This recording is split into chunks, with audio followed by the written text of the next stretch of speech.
E projetando ele isso, eis que em sonho lhe apareceu um anjo do Senhor, dizendo: José, filho de Davi, não temas receber a Maria, tua mulher, porque o que nela está gerado é do Espírito Santo. Se não fosse a revelação divina do Espírito Santo, falando a José o que estava acontecendo, ele teria ido embora. Bom, o menino nasce. Aí começam a divulgar entre os judeus e os romanos que havia nascido um menino que seria o rei de Israel, o rei dos judeus. Quem é que governava Israel nesta época? Os romanos. Quem é que estava no poder? Herodes o Grande, o homem mais sanguinário da história. Dos Herodes, porque Herodes é um título, dos Herodes, este foi o pior. Quando ele soube que havia nascido um que estavam dizendo que era o rei dos judeus, ele disse: eu não quero concorrência aqui, eu não quero concorrência. E sabe o que o Herodes fez? Mandou matar toda criança até 2 anos, toda criança. E sabe quem ia morrer? O menino Jesus. E ninguém sabia disso. José, ele não sabia dessa informação. Foi então que, vamos dar uma olhada agora, em Mateus capítulo 2, versículo 13 e 14, vejam: e tendo-se eles retirado, eis que o anjo do Senhor apareceu a José em sonhos, dizendo: levanta-te e toma o menino e sua mãe, e foge para o Egito, e demora-te lá até que eu te diga, porque Herodes há de procurar o menino. Com qual a intenção, pessoal? Para o matar. Aí o José, ao ser comunicado pelo Senhor, ele pega Maria, pega o menino Jesus, que era um bebê, e versículo seguinte: e levantando-se ele, tomou o menino e a sua mãe de noite, e foi para o Egito. Uma revelação divina. Algum tempo depois, 2 anos depois, o Herodes morre. Lembre-se, não tinha WhatsApp, gente. Não tinha WhatsApp. Quando eu era criança, eu assistia às lutas do George Foreman com meu pai. George Foreman, Evander Holyfield, Mike Tyson. Aí eu comecei a gostar de lutas por causa do meu pai.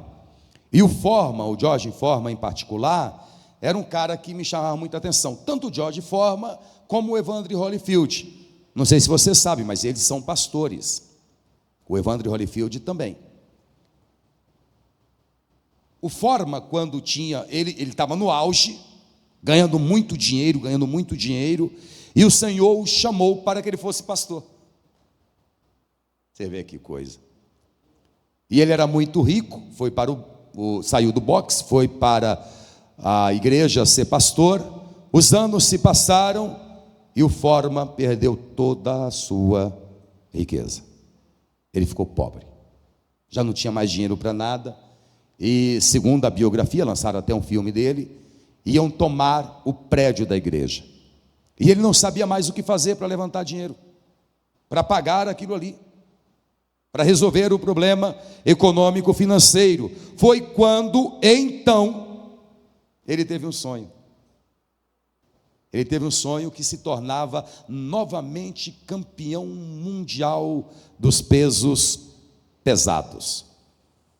Só tem um problema, agora ele tem 45 anos. Só tem esse problema. Ele volta a lutar e aos 45 anos, ele vai disputar o título com Mike Moore, que era o campeão incontestável, mas o George Foreman acreditava no sonho. Ele acreditou no sonho que o Senhor lhe deu.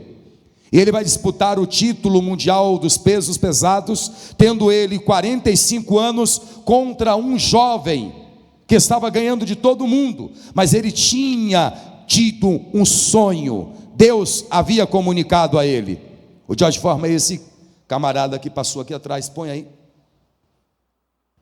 Ele está orando ali depois de ter ganho o título. Esse aí quando ele estava no auge. Joe Frazier, esse outro aí, ele lutou. E aí o Foreman, ele apanha durante, se eu não me engano, eu assisti essa luta, claro que eu assisti. Ele apanha durante 6 rounds, se eu não me engano. Estava levando uma verdadeira surra. E se lembrando daquilo que o Espírito Santo falou com ele enquanto ele dormia. E de repente, ele acerta quase que um jab. Quase que um jab, viu, João?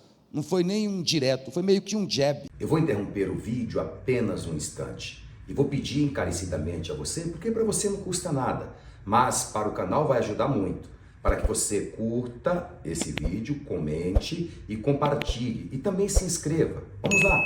Não custa nada, mas para o canal vai ajudar bastante. E aí o YouTube vai entender que esse assunto é um assunto relevante e vai indicar para mais pessoas. Muito obrigado. Vamos voltar para o vídeo. Tem a outra foto aí, quando o Mike Moore é nocauteado. Esse aí era o menino que estava ganhando de todo mundo.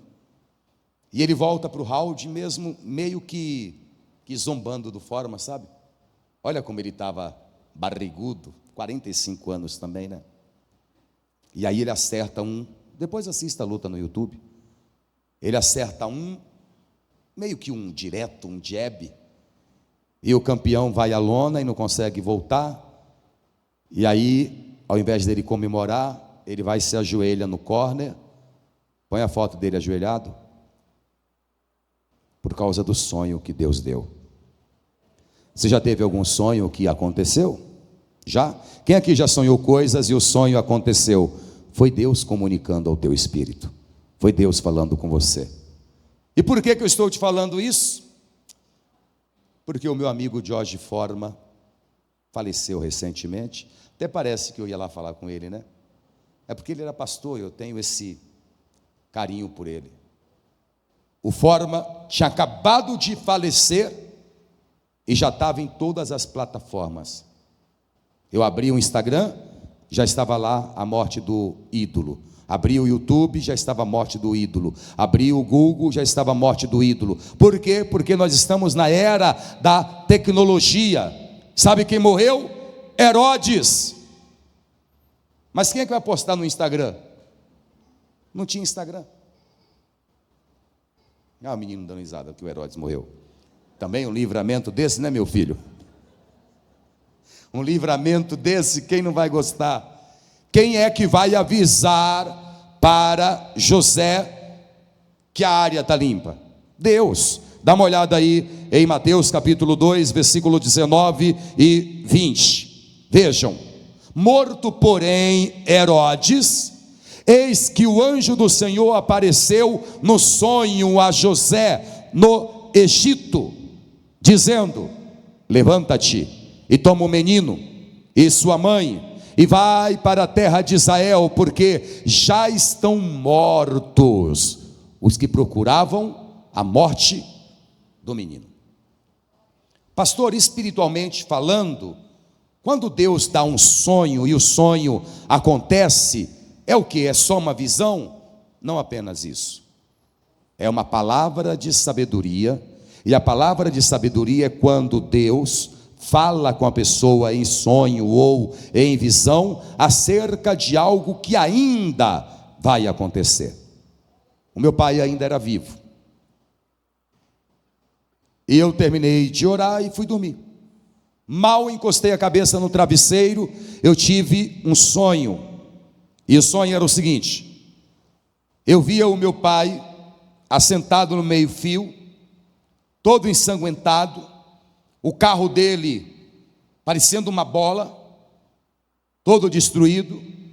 E eu olhava para o meu pai e dizia: o que aconteceu, pai?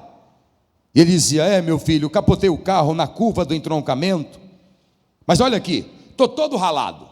Jeitão dele falar. Estou todo ralado, mas não quebrei nenhum osso. Meu filho, não quebrei nenhum osso, mas o carro não presta mais para nada. Deu PT. Deu PT. PT sabe o que quer dizer, né? Você sabe. Perda total. Diga comigo, PT, perda total. Aí, nada a ver com partido, tá, gente? É porque me veio à mente aqui. Aí, eu ligo para o meu pai e digo para ele: ô papai, Deus me deu um sonho com o senhor. E foi uma palavra de sabedoria, pai. É mesmo, meu filho? Falei: pai, cuidado quando o senhor estiver dirigindo na estrada do entroncamento, porque eu sonhei que o senhor capotava o carro, estava sentado no meio-fio, todo arranhado, todo ralado, não quebrava nenhum osso e nem morria, mas o senhor perdia o seu carro, viu, pai? Toma cuidado. Sabe o que meu pai me respondeu? Seu pai é piloto. Isso foi sonho de barriga cheia. Falei: pai, não brinca com essas coisas. Não brinca, porque quando Deus me mostra, as coisas acontecem. Sonho de barriga cheia. E ponto final. Eu não sei quanto tempo depois, sabe? Se 8 dias depois ou 20 dias depois, não sei. Meu telefone toca, é o meu pai. Oi, papai. É, meu filho, as suas premonições, meu pai era exagerado, sabe? As suas premonições estavam corretas. Eu capotei na estrada do entroncamento. O carro não presta mais para nada. Eu fiquei todo arranhado, mas não quebrei nenhum osso. Suas premonições estavam corretas. Eu falei: pai, se Deus mostrou, é porque Ele queria operar o livramento. Aí ele falou: mas às vezes eu sou igual Tomé, só acredito vendo. Fiquem de pé. Esse Tomé é burro, né? Esse Tomé é burro, é ou não é? Só acredita vendo um negócio desse?